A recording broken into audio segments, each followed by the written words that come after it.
The great chamber stretched upward like the inside of a crystal mountain. Light came from everywhere and nowhere at once.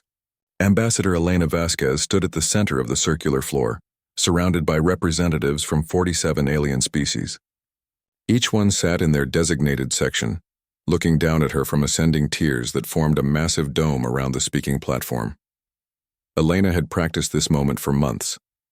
She wore her formal diplomatic uniform, dark blue with silver stars on the shoulders. Her tablet displayed the presentation she had prepared, full of charts and data about human achievements. Earth had been part of the Galactic Council for 20 years now, but only as a provisional member. Today humanity was asking for more. Honored delegates, Elena began, her voice amplified by technology she barely understood. Humanity requests elevation to advanced membership status. In the past 2 decades, we have contributed greatly to galactic trade and culture. Our medical research has saved millions across 12 species. Our engineering corps helped rebuild the Talon stations after the meteor strikes. We have proven ourselves worthy of full recognition. She tapped her tablet and holographic images appeared in the air around her. Human doctors treating alien patients, human engineers working alongside 6-armed Rakthi builders, human teachers in multicultural schools on the frontier worlds. The delegates watched in silence.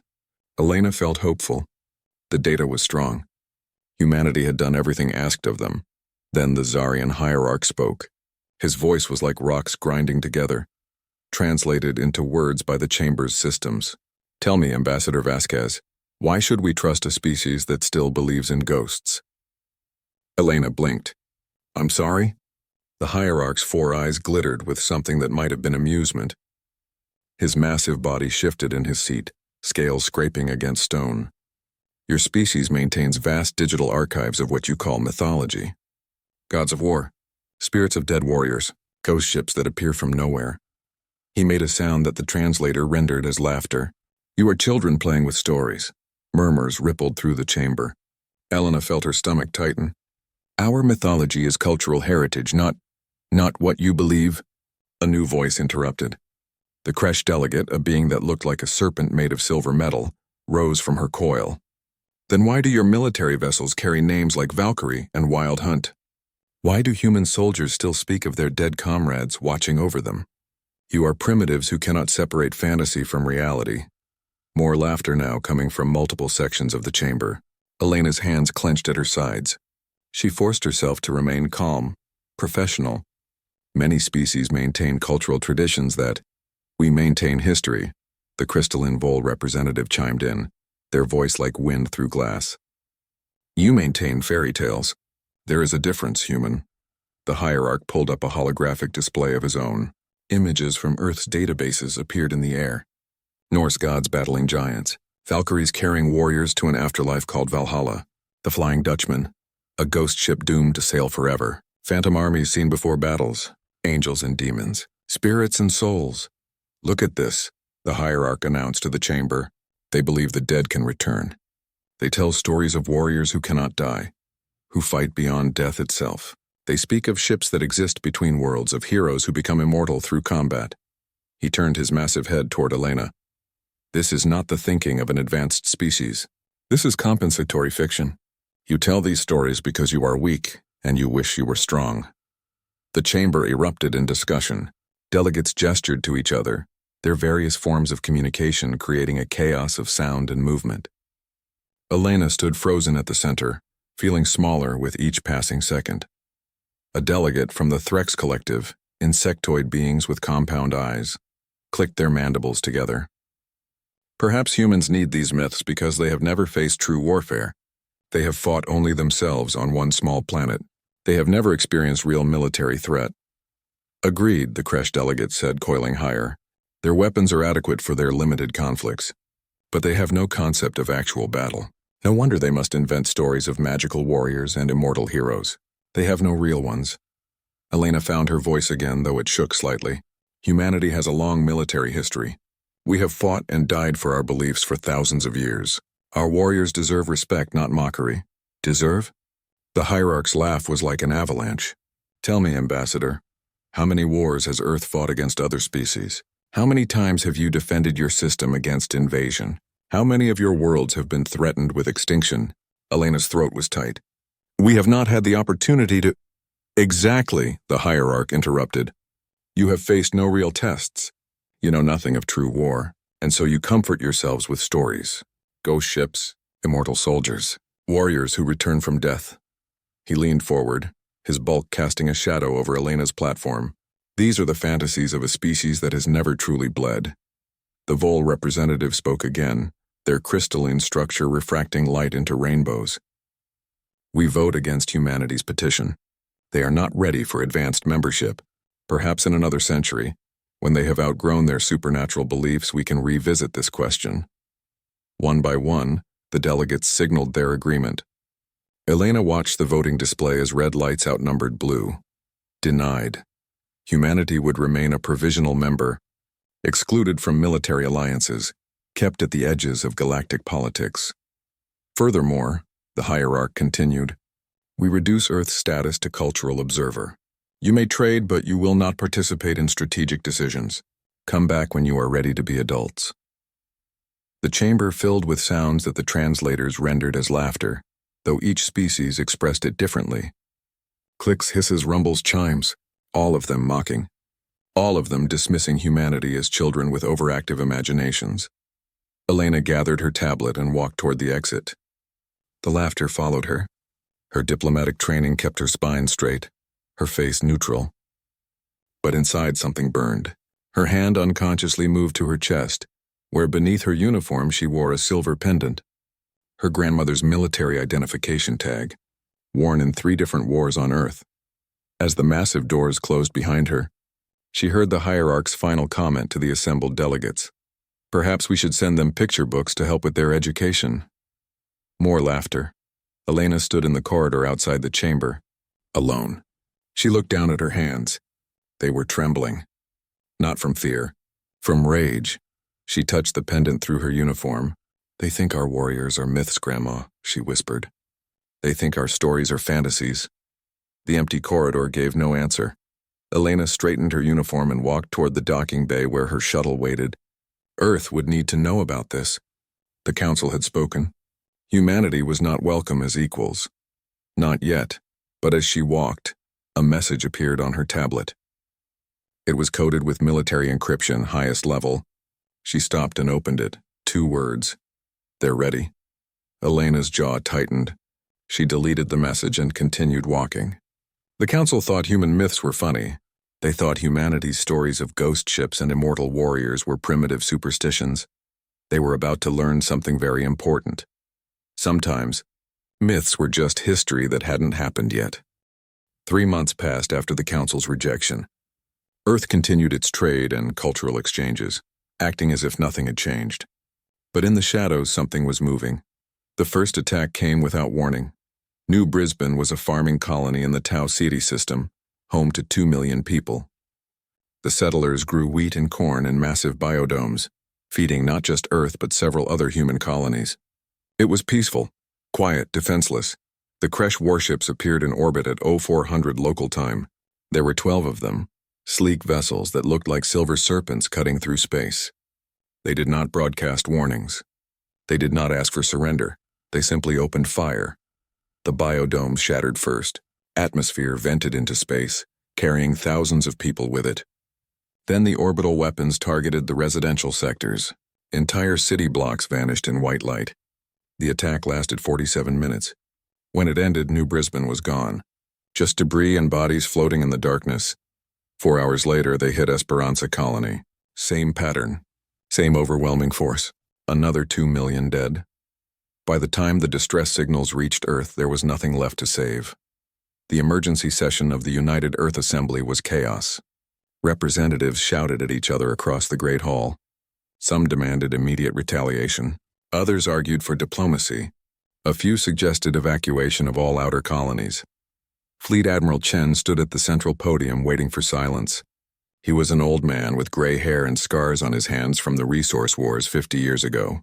He had fought when Earth was still divided into nations before the Unity Accords brought everyone together. The shouting continued. Chen slammed his fist on the podium. The sound echoed through the hall like a gunshot. Everyone stopped. They killed 4 million people, Chen said quietly. His voice was soft, but it carried to every corner of the chamber. 4 million farmers and teachers and children. The Kresh Dominion did this because they think we are weak. Because the Galactic Council told them we are weak. A representative from the European district stood. Admiral, we need to appeal to the Council. This is an act of war. They must intervene. Chen shook his head. The Council will do nothing. They think we are children playing with myths. He looked around the chamber, meeting eyes. They wanted to see if our stories were real, if our warriors were more than fantasy. He tapped a control on the podium. A holographic display appeared above the chamber. Star charts, fleet positions, and something else. Strange symbols that most representatives did not recognize. Let's show them, Chen said. The assembly voted. It was not even close. Humanity would respond with every weapon at its disposal. As the representatives filed out, Chen sent a coded message on a frequency that officially did not exist. The message contained only 3 words. Project Valkyrie authorized. Across the solar system, things began to wake up. On Mars, reserve fleet yards that had been dormant for decades suddenly lit up with power. Ships that were supposed to be decommissioned began running system checks. Crews that had been on inactive status received recall orders. Around Earth's moon in the dark side's shadow, something else was happening. Energy readings appeared where nothing should exist. Massive structures began to show on sensors. Shipyards that had been hidden for years. Ships were docked there. Strange ships. Old ships with new technology installed in their cores. The Kresh sent another message to Earth. It was broadcast on open channels, meant to terrify. Your myths cannot save you. Your ghost stories will not protect your worlds. Surrender your remaining colonies or we will erase them one by one. In her office at Earth Defense Command, Elena Vasquez read the message.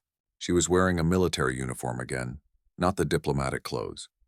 She had been recalled to service with her old rank of commander. The Council had thought she was just a diplomat. They did not know she had spent 15 years in the fleet before her diplomatic career. She looked at the star charts on her screen. The Kresh were consolidating around Tau Ceti, preparing for Earth's counterattack.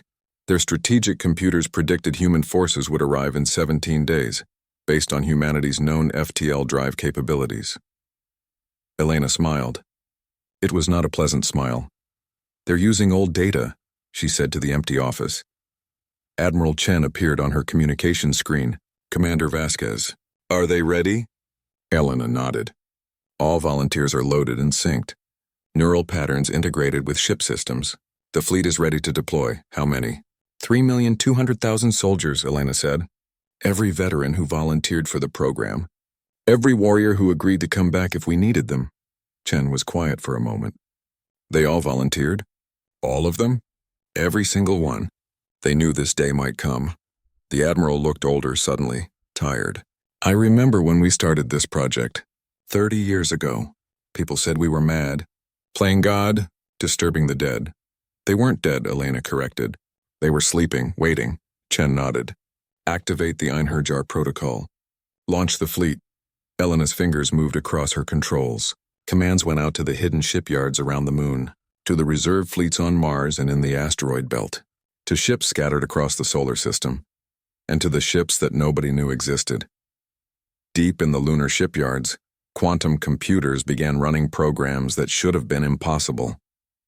Neural patterns that had been stored in quantum matrices for decades started flowing into ship systems. Consciousness without bodies, minds without flesh. The digitized dead were waking up. The ships were named after legends, the dreadnought Bismarck, carrying the neural patterns of naval officers from Earth's 20th century, the carrier Yamato, crewed by pilots who had died in atmospheric combat, the destroyer Valkyrie, controlled by soldiers who fell defending Earth during the Unity Wars. There were hundreds of them, each ship connected to the digitized consciousness of warriors who had volunteered before their deaths. Their neural patterns had been scanned and preserved, waiting in quantum storage for the day humanity faced extinction. That day had come. The Ghost Fleet powered up. Energy signatures that made no sense appeared across human space. Ships that shouldn't exist began moving toward jump points. In the Tau Ceti system, Kresh sensors detected something. The science officer checked her instruments 3 times before reporting to her commander. Multiple FTL signatures approaching, hundreds of them. The Kresh commander coiled in his command chair. How many? I count 300 ships. They're coming in fast, too fast. That's not possible with human FTL drives. The commander's scales rippled with what might have been concern. When will they arrive? The science officer recalculated. Then she looked up, her expression confused. 30 minutes, that's impossible. Earth is, I know, Commander, but the sensors don't lie. The Kresh commander sent a message back to the Dominion. Human fleet approaching. They're moving faster than intelligence reports indicated. Requesting? His transmission cut off. Ships were appearing in orbit around Tau Ceti, not arriving through normal FTL jump points. Just appearing, phasing into existence like they were stepping through a door from another dimension. The Kresh commander watched his sensors in disbelief. The human ships were wrong. Their energy signatures made no sense. And the names. The Bismarck materialized directly ahead of his flagship. It was massive. A dreadnought class that should have taken minutes to charge weapons after an FTL jump. Instead, its main guns were already hot. All ships, the Kresh commander ordered, prepare for... The human ships opened fire.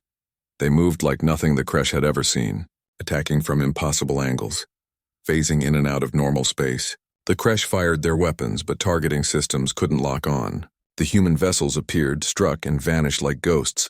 A Kresh frigate exploded, then another. The human ships were everywhere at once, and they were not showing biosignatures. No life signs at all. Just ships crewed by nothing, or by something that was no longer alive. The battle around Tau Ceti lasted 4 hours. It felt like 4 minutes and 4 years at the same time. The Kresh fleet had 80 ships. They were well-armed, well-trained, and confident. They had just destroyed 2 human colonies without any resistance. They expected the humans to be slow and clumsy. They were not prepared for what came through the darkness. The dreadnought Bismarck led the first wave. It was huge, painted in colors that belonged to an ancient Earth navy from centuries past. Its hull was marked with battle scars that should not exist on a ship this new. When it fired, 12 Kresh frigates turned into expanding clouds of gas. Behind it came the Yamato, a carrier that launched fighter wings faster than should be possible. The fighters moved in perfect formation, anticipating each other's movements like they shared one mind. Because they did. Each fighter was controlled by a digitized consciousness, a pilot who had died decades ago and been brought back as pure thought and electricity. The destroyer Wild Hunt appeared from nowhere, phased into existence directly behind a Kresh battlecruiser, and fired at point-blank range.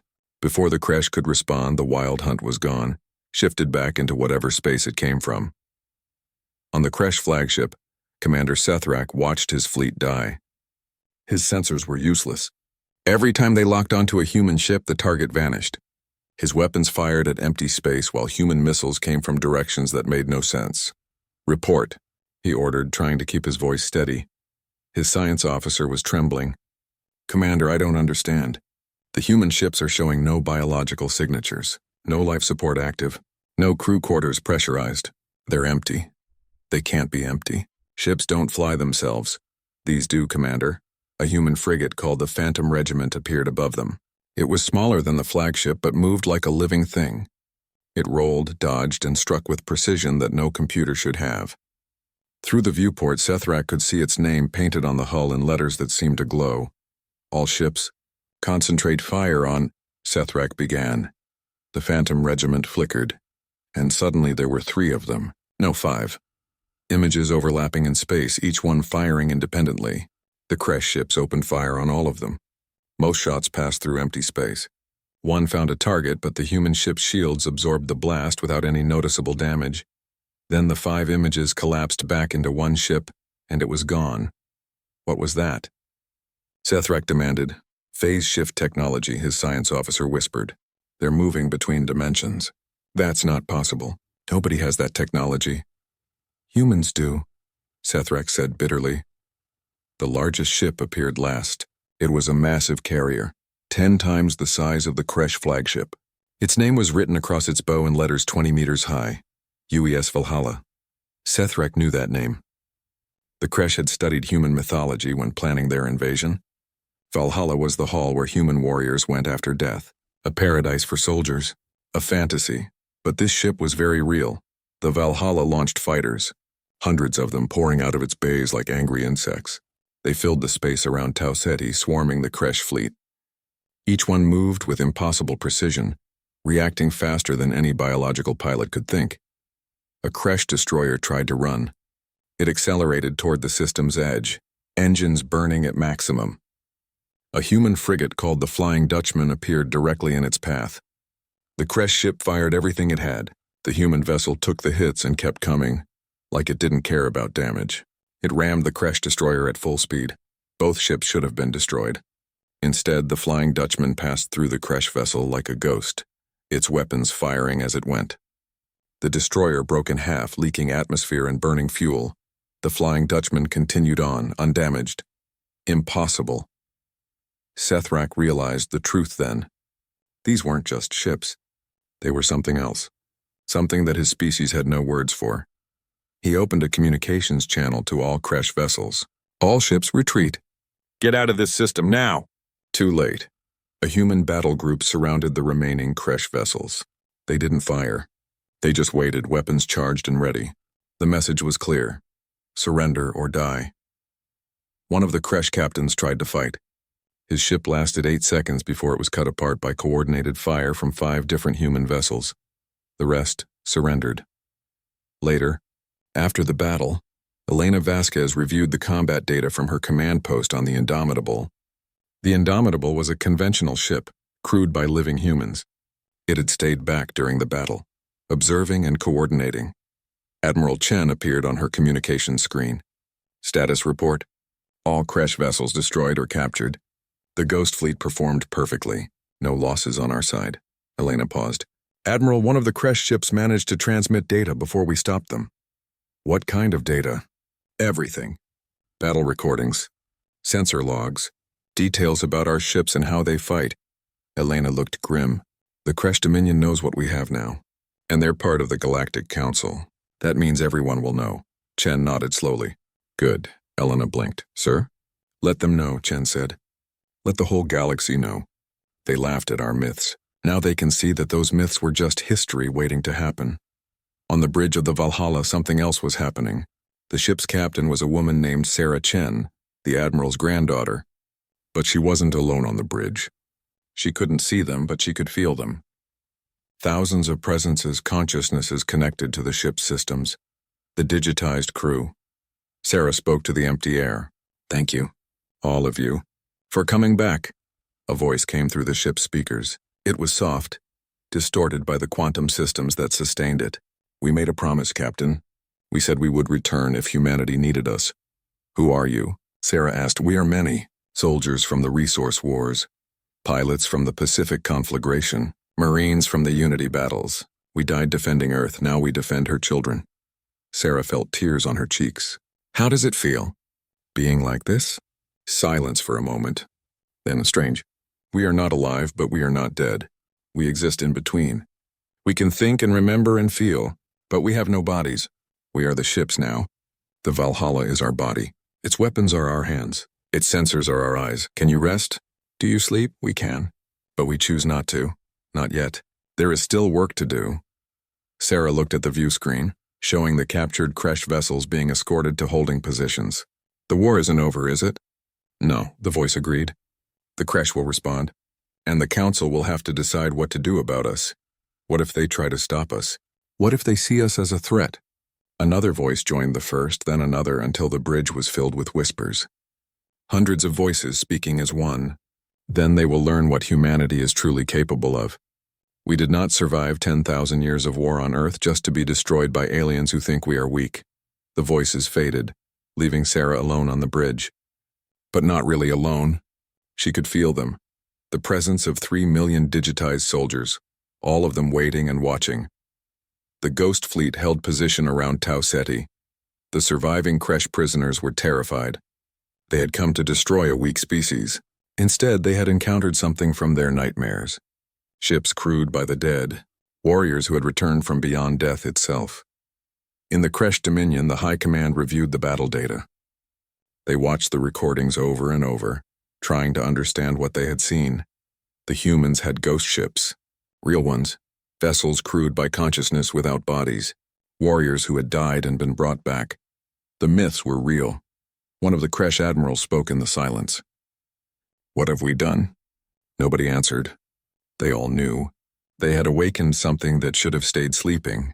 They had forced humanity to reveal a weapon that should have remained hidden, and now that weapon was aimed directly at the Kresh homeworld. The Ghost Fleet began moving. 300 ships, each one crewed by soldiers who could not die because they were already dead. They set course for the Kresh home system. The journey would take 2 weeks. The Kresh had that long to prepare. It would not be enough. The Galactic Council met an emergency session. For the first time in 300 years, every delegate was present. Even species that rarely left their home system sent representatives. Everyone wanted to see what would happen. The Zarian hierarch stood at his place, his massive form casting shadows across the chamber. The humans must be stopped. What they have done is an abomination. They have created machines with the minds of the dead. This violates every law of nature. The Vol representative chimed in agreement. "We demand that Earth deactivate these vessels immediately and submit to Council inspection." On the communication screen, Admiral Chen appeared. He was broadcasting from Earth, but his image filled the chamber's central display. "The Council has no authority over Earth's military assets. We are defending ourselves against an unprovoked attack." "You destroyed an entire Kresh fleet," the hierarch roared. "They killed 4 million civilians," Chen replied calmly. "They attacked defenseless colonies. We responded proportionally." "Proportionally?" The Kresh Prime Minister spoke for the first time. Her coils were tight with fear. "Your ghost ships are moving toward our home system. You plan to attack Krashak Prime. That is not proportional. That is genocide." Chen's expression did not change. "We have not fired on your homeworld. Yet. Surrender, and your people will be spared." The chamber erupted in chaos. Delegates shouted in dozens of languages. The translators struggled to keep up. Above it all, the hierarch's voice boomed. "This is unacceptable. The Council will not tolerate." "The Council will do nothing," Chen interrupted. "You had your chance to act when the Kresh attacked us. You chose to remain silent. Now you will watch while we defend ourselves." The transmission cut off.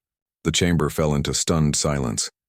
In the Kresh home system, 800 ships formed a defensive sphere around Krashak Prime. It was the largest fleet ever assembled by the Dominion. Every available warship had been recalled. Even ancient vessels from the reserves had been pulled out of mothballs and crewed. Admiral Thraken commanded the defense from his flagship, the Vengeance of Kresh. He was old, one of the few Kresh who remembered the war with the Threx Collective 2 centuries ago. He knew what real warfare looked like. This was worse. His sensors detected the human fleet emerging from FTL at the system's edge. 300 ships appearing in perfect formation. They did not rush forward. They did not power weapons.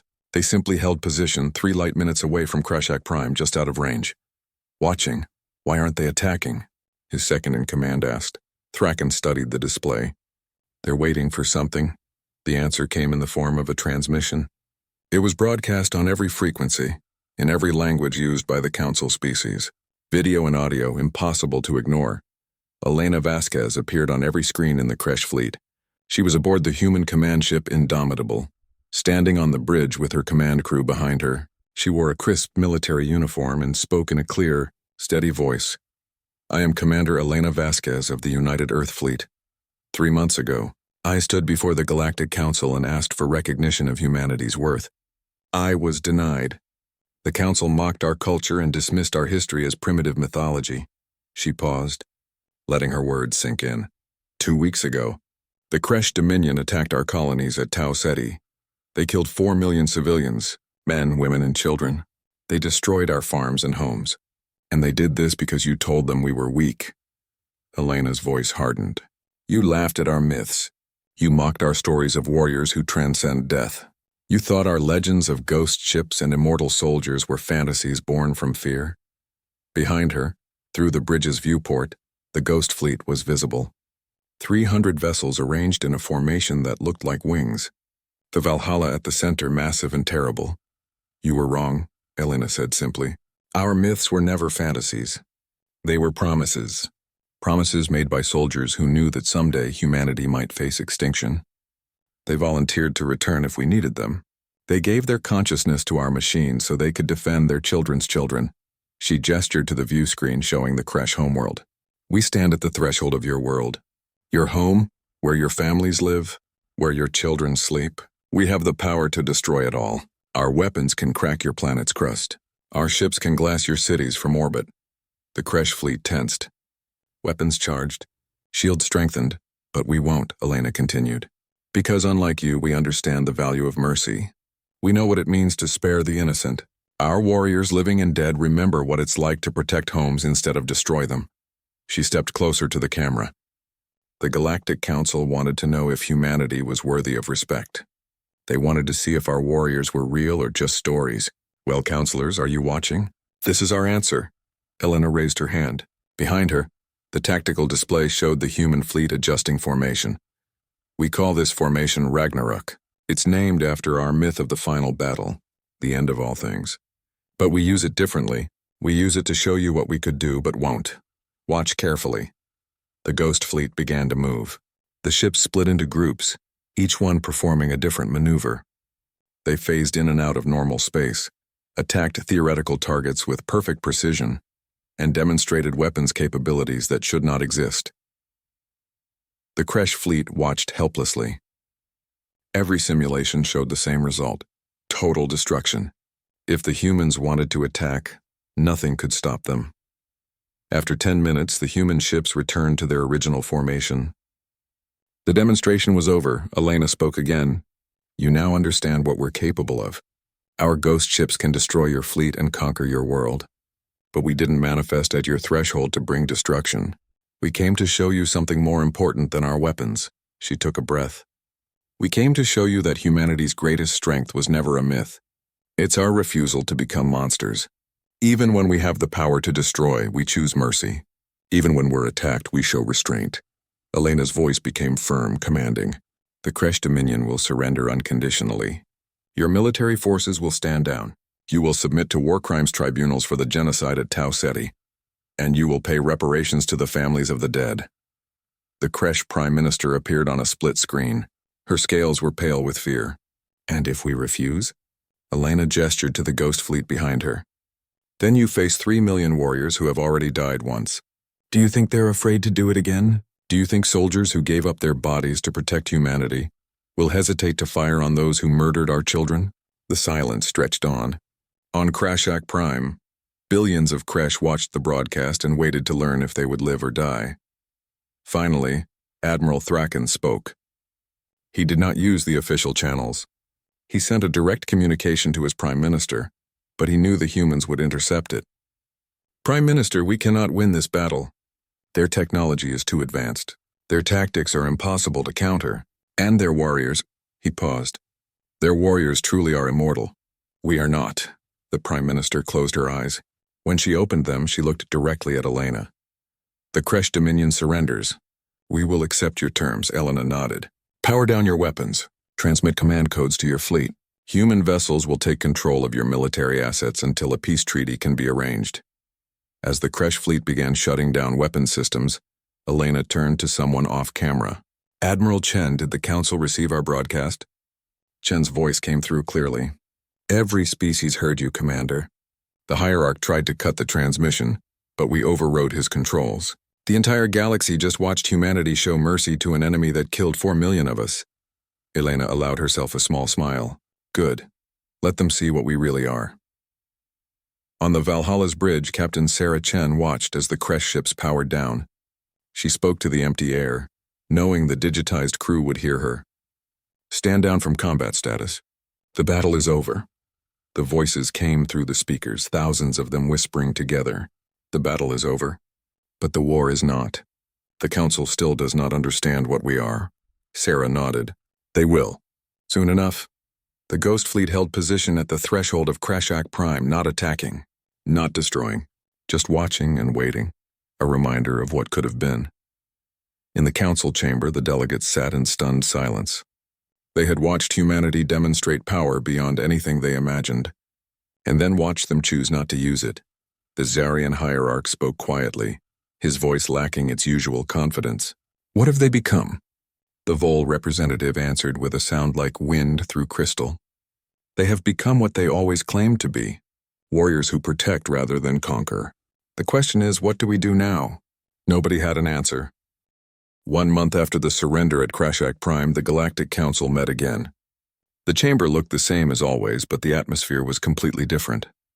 The delegates who had mocked humanity now sat quietly, watching the entrance with something that looked like nervousness. Elena Vasquez walked into the chamber. This time she was not alone. Admiral Chen walked beside her, along with Captain Sarah Chen and a full diplomatic delegation from Earth.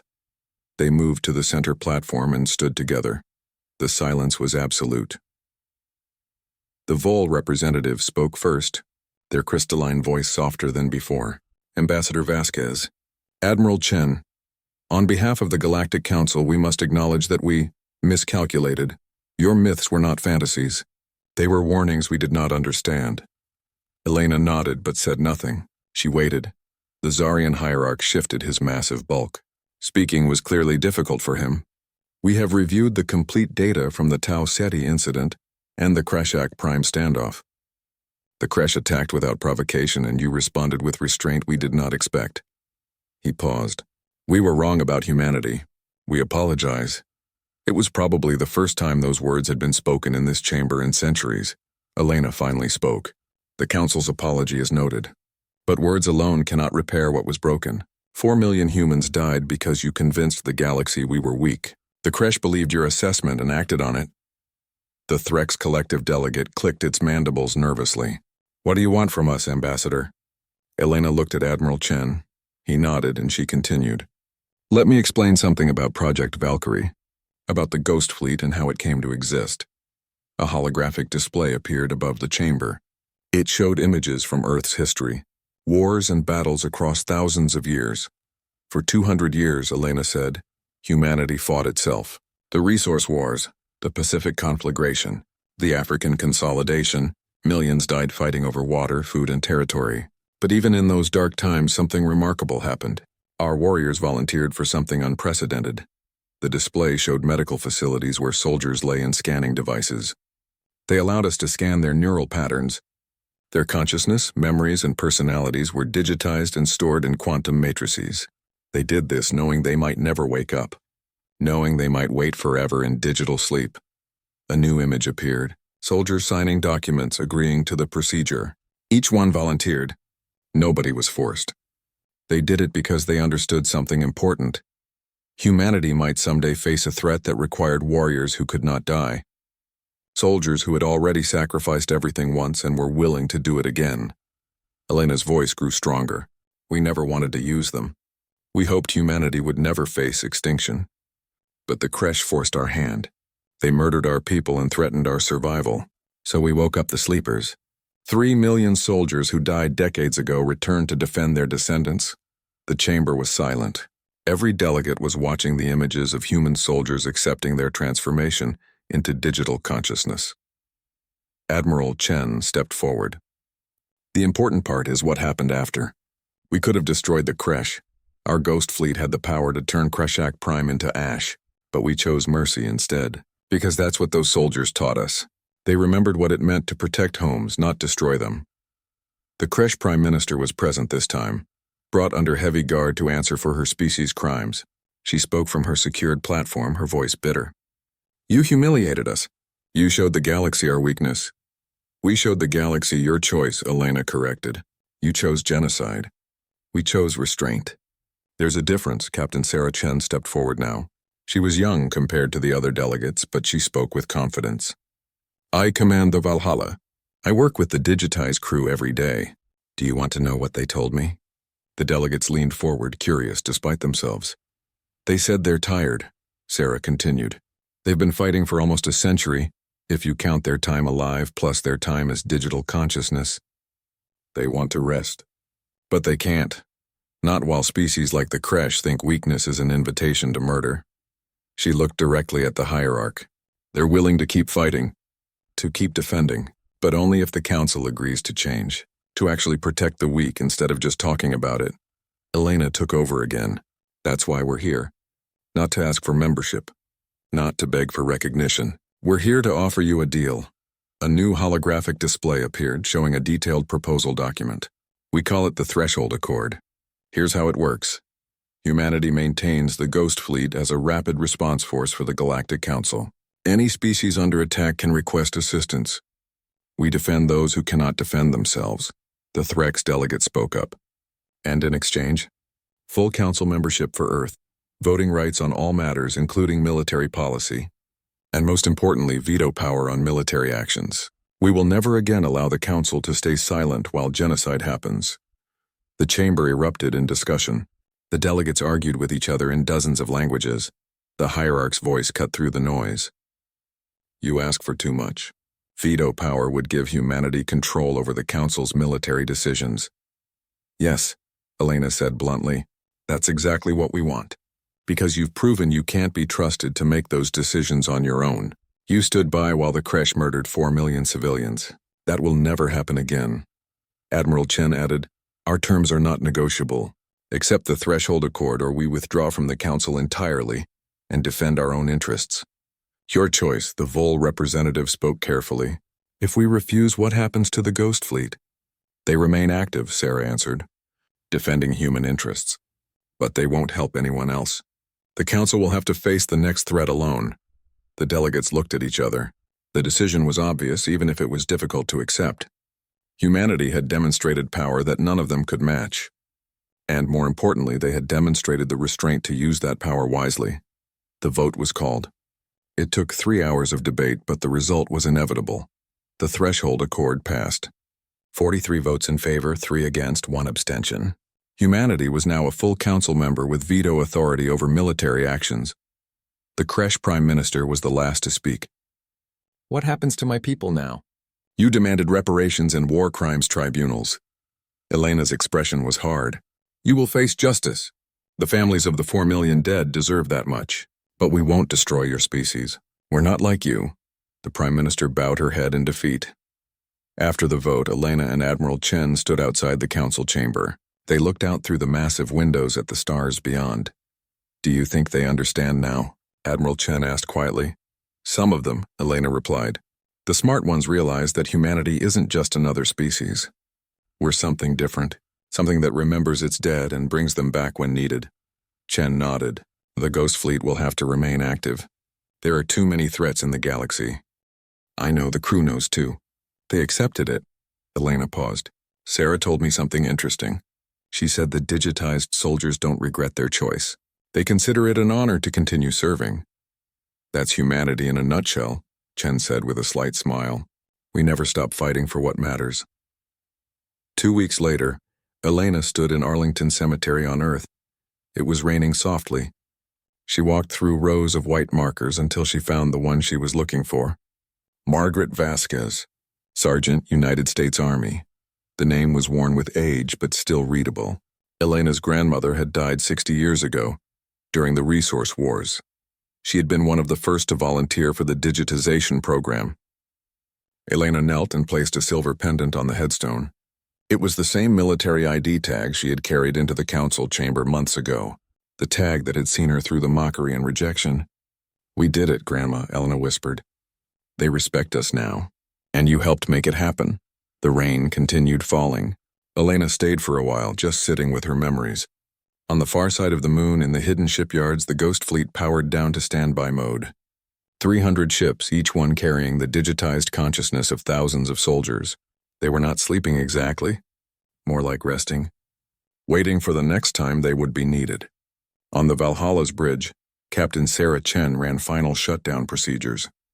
The voices of the crew whispered through the speakers one last time. Thank you, Captain, for giving us purpose again, Sarah smiled. You gave us something more important. You gave us hope. Hope that death isn't the end, that sacrifice means something, that our warriors never truly leave us. We'll be here when you need us, I know. Rest well, you've earned it. The voices faded into silence. The ship's lights dimmed to minimal power, but Sarah knew they were still there, still watching, still ready. On Earth, Admiral Chen stood in the Joint Command Center and looked at a wall covered with names. Every volunteer for the digitization program was listed there. 3 million names. 3 million soldiers who chose to give up their bodies but not their duty. He saluted the wall. In the Galactic Council chamber, a new holographic display had been installed. It showed the current location of the Ghost Fleet, updated in real time. Every council member could see exactly where humanity's ultimate weapon was at any given moment. It was a reminder, a promise, and a warning. The Threshold Accord changed everything. The council now had real teeth, backed by warriors who could not be killed because they were already dead. Aggressive species thought twice before attacking weaker ones. Genocide became unthinkable because humanity would respond. The myths had become real. The ghost ships existed. The immortal warriors stood watch. And the galaxy learned an important lesson. Never underestimate a species that remembers its dead and gives them a way to keep fighting. Elena returned to her office at Earth Defense Command. On her desk was a message from the Council. They wanted her to serve as humanity's primary representative, with full ambassadorial status. She accepted. That night, she stood on her apartment balcony and looked up at the stars. Somewhere out there, the Ghost Fleet waited in the darkness, her grandmother among them, along with 3 million other warriors who refused to let death stop them from protecting humanity. Elena touched her chest where the pendant used to hang. She didn't need it anymore. Her grandmother was closer now than ever, part of the great machine that defended Earth and its children. Sleep well, Elena whispered to the stars. But stay ready. The galaxy is big and there are still threats out there. The stars gave no answer, but Elena knew the message had been received. The warriors were always listening, always watching, always ready to manifest at the threshold when humanity called. The Ghost Fleet slept and the galaxy learned what it meant to respect the myths made real.